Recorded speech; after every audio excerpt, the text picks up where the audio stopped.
मेरा नाम जितेंद्र कुमार मीना है। मैं राजस्थान के करौली ज़िले का निवासी हूँ। मैंने अपनी 10th class Maheshwari senior secondary school Jaipur से की है। इसके पश्चात मैंने अपनी 12th भी माहेश्वरी सीनियर सेकेंडरी जयपुर से, और मैंने अपने स्नातक में सिविल इंजीनियरिंग में बीटेक की डिग्री हासिल की है। इसके पश्चात मैं स्नातक के पश्चात मैं सिविल सेवाओं की तैयारियों में लगा हूँ।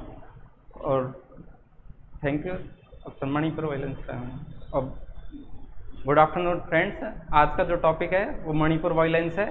वर्तमान में भारत में जो सबसे ज्वलंत मुद्दा बना हुआ है मणिपुर वायलेंस, इसकी शुरुआत एक इम्फाल हाईकोर्ट के एक डिसीजन, जिसमें मैतई समुदाय को जनजाति में शामिल करने से संबंधित सरकार को आदेश को लेकर हुआ था कि मणिपुर में मुख्यतः मैतई जनजाति लगभग 60% है, जो कि इम्फाल घाटी में निवास करती है। इसके अतिरिक्त कुकी और अन्य जनजातियाँ जो कि पहाड़ी क्षेत्रों में निवास करती है, जो लगभग 35% है। और जो जनजातियों में सम्मिलित है मैतई समुदाय लंबे समय से जनजाति में लगभग 2012 से जनजाति में स्वयं को शामिल करने का प्रयास कर रहा है। मैतई समुदाय का मानना है कि जनजाति में शामिल होने से उसकी सामाजिक रीति रिवाज, प्रथाएं और संस्कृति का संरक्षण हो सकेगा।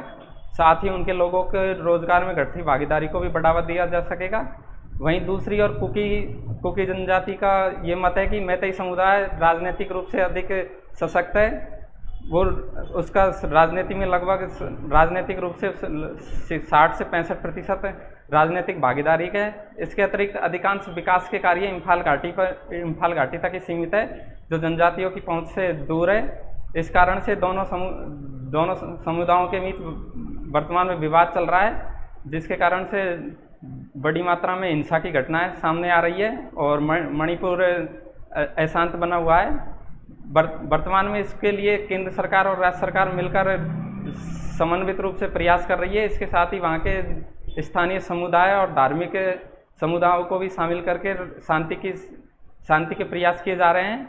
इसके कारण से सबसे बड़ा मणिपुर हिंसा के कारण जो सबसे बड़ा मुद्दा बना है वो मानवाधिकारों के हनन का बना है, जहाँ में बड़ी मात्रा में लोगों की हत्याएं और अन्य घटनाएं घटित हुई है, जिसके कारण से लोगों का उनके घरों को जला दिए गए हैं, जिससे वो प्रवासियों के रूप में विभिन्न स्थानों पर या दूसरे राज्यों में चले गए हैं। दूसरे राज्यों में मुख्य तौर पर मेघालय है, जहाँ पर दूसरे राज्यों में मिजोरम मुख्य तौर पर है, जहाँ पर अधिकांश मात्रा में प्रवासियों के कारण उस राज्य के आर्थिक संसाधनों पर भी दबाव बढ़ा है। और इसके अतिरिक्त मणिपुर हिंसा में हिंसक संसाधनों में अवैध हथियारों की तस्करी की प्रमुख भूमिका रही है। साथ ही चीन से अवैध रूप से व्यापार होने वाले एक बाइक का इस्तेमाल इसमें मुख्य रूप से चर्चा का विषय बना हुआ है। वर्तमान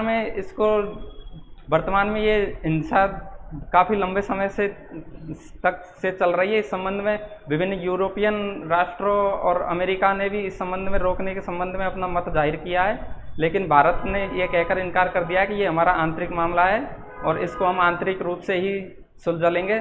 और इसका हमें विश्वास है कि भारत जल्दी विभिन्न केंद्र सरकार और राज्य सरकार और स्थानीय समुदाय मिलकर इस हिंसा को पूर्ण रूप से काबिज करके उत्तर पूर्व के राज्यों में मणिपुर पुनः तीव्र गति से आर्थिक विकास में भागीदार हो सकेगा। Thank you.